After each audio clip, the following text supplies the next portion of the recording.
Okay, hey guys. I wanted to show you today a little bit about sort of who inspires me as an artist. I love to paint, and so I wanted to share with you this artist who I love. Her name is Natalia Fabia. I first heard about her in 2007. I was in Los Angeles for a portfolio review at Art Center College of Design.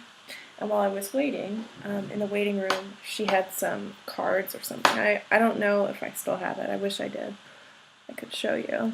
But she had some cards for a show that she was doing in the waiting room, and so I picked one up, and it was just so cool. You know, I had never seen anyone paint like this before, and certainly not like a younger girl. So I just have been sort of obsessed with her artwork ever since. It was a huge inspiration for me. So I just want to show, I put together a slideshow, and then I want to show you a video that she did recently that is pretty cool. So, okay, so this is the artist. Her name is Natalia Fabia. I think she's pretty young. I think she might be like 33.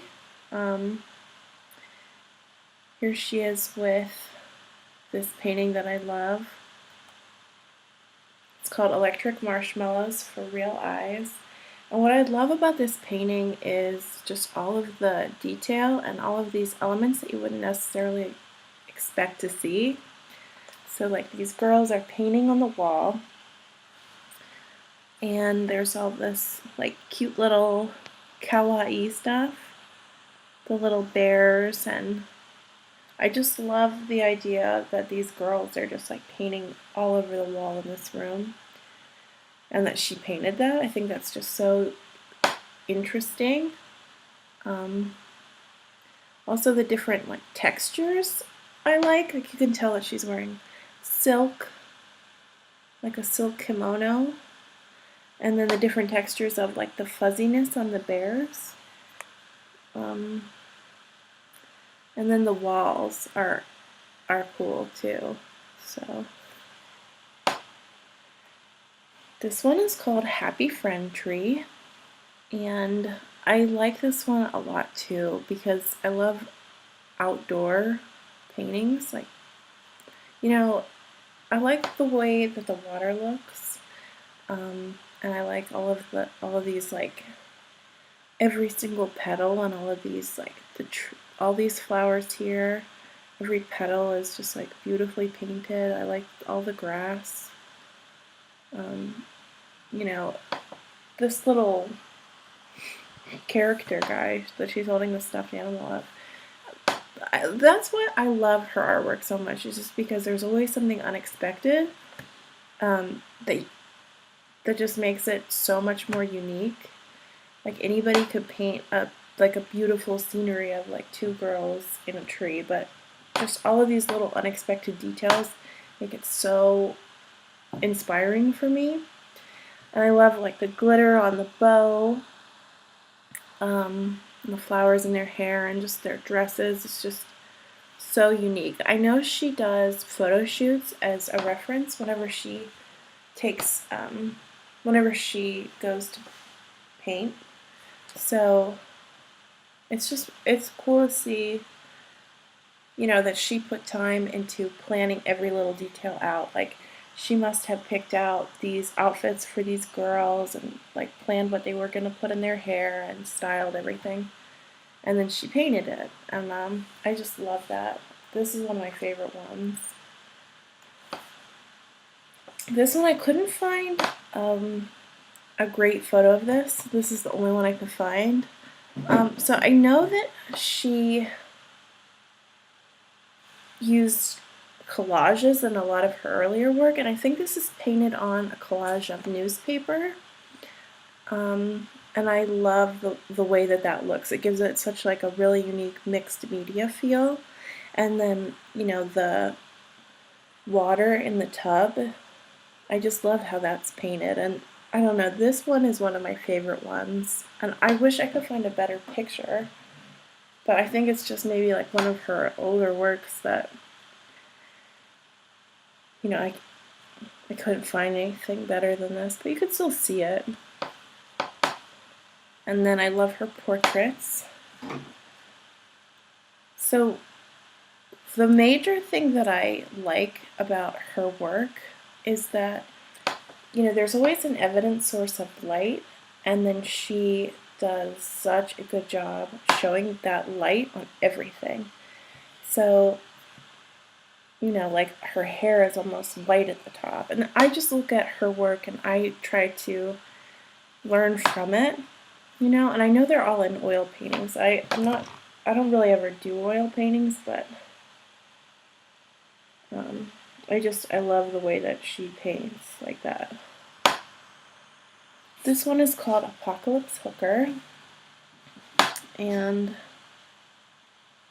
this one has another mixed media type feel in the background. And I don't know how she painted that. I wonder if, because it looks like the clouds, but I don't even know.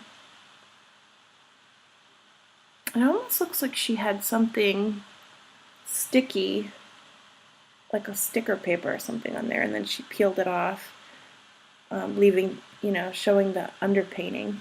I don't know, but this one is one of my favorites too. I love whenever things are, something is really rendered, like the figure here is like perfectly rendered, and then the sky area is kind of rough. This one is called Sweet Lolitas, and there's so much going on in this painting that's so unique. So they're all in front of this like cake mansion, there's like icing and sprinkles on the roof, and then there's this like skeleton guy, and just all of the details on their outfits are so cool. So this is another one where you can tell she like went to great lengths to plan all of the costumes for her models, and and do their hair, and I mean it's just there's so much. There's something new to find every time that you look at one of her paintings. This one is called Green Hell Princesses, and I think I like this one so much because I love graffiti. I love anything street art, graffiti related. So I love that this room that they're in has been tagged, and there's just really beautiful graffiti on the wall. And I love that she recreated that for her painting. It's just kind of like fun to look at. Every time you see it, there's something new to take away from it. Obviously, like this woman here in the blue dress is what where my eye goes first, but there's this beautiful chandelier, and you can see the reflection on the right-hand side. And there's just all these little sweet treats on the table, and this like, I don't know if he's a bunny guy in the right-hand corner, but that's pretty cool too. There's even a little horsey guy here, and some sort of fish thing. I don't know what that is, but again, just like such a beautiful source of light in here. Okay, so those were my favorite paintings by her, and I just put that slideshow together, but I want to show you this video made by Windsor and Newton, which is just a really good look into her studio life and how she paints and her whole process. I really think you can learn as much by watching someone paint as you can just looking at their artwork, if not more. You could probably learn more by watching them, obviously. But I love her studio and just all of this stuff. Painting is a medium where you can do anything and create any world and anything visually. It's never ending. You can keep going forever. That's my favorite thing, is when somebody can find a story within the piece. Yeah. I always have a photo shoot with the model based on the concept or idea that I have, and then I use that photo reference to start my painting. I don't paint exactly what I see. I like to just use it as an example or as a reference. And then I change the environment around, I add abstract elements. I don't like copying photos, the idea of that, though. It's so much more. Yeah, that's like so interesting. I didn't know she did that. I thought she kind of just copied, but you know, there is so much to be seen in her paintings that I guess, you know, she does add so much in. Um, and they always just turn out like so More than unique. that. My artwork and a lot of my subject matter focuses on people, females typically. I'm obsessed with the human form, especially the female form. I haven't It's just seen that before. the most beautiful thing to me. My paintings tend to focus on female figures, which are usually people I know, my friends. I like to focus on strong females, every single one. Yeah, look, you can tell that, you know, just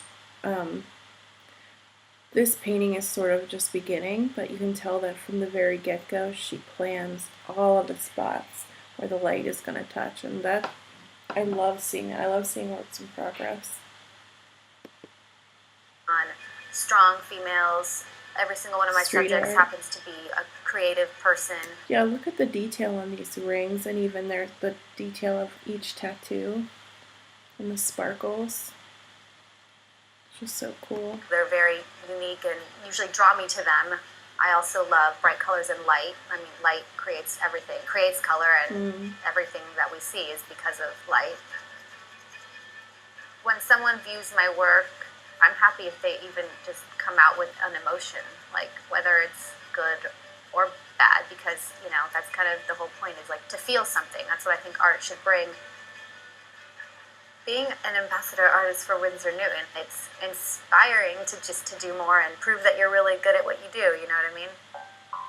I don't really see myself doing anything else, and I don't really know anything. Yeah, I love the way she has her studio set up with all of these magazine clippings and all of these pictures and past artwork and everything. It's just such an inspiring situation. I love seeing people's studios, and hers is just really cool. All of her brushes. That would be so cool to have. All these brushes look brand new. Must be like, or want to do since Windsor Newton every day I'm sponsored her able to video. do exactly what I love, and it's the greatest feeling ever.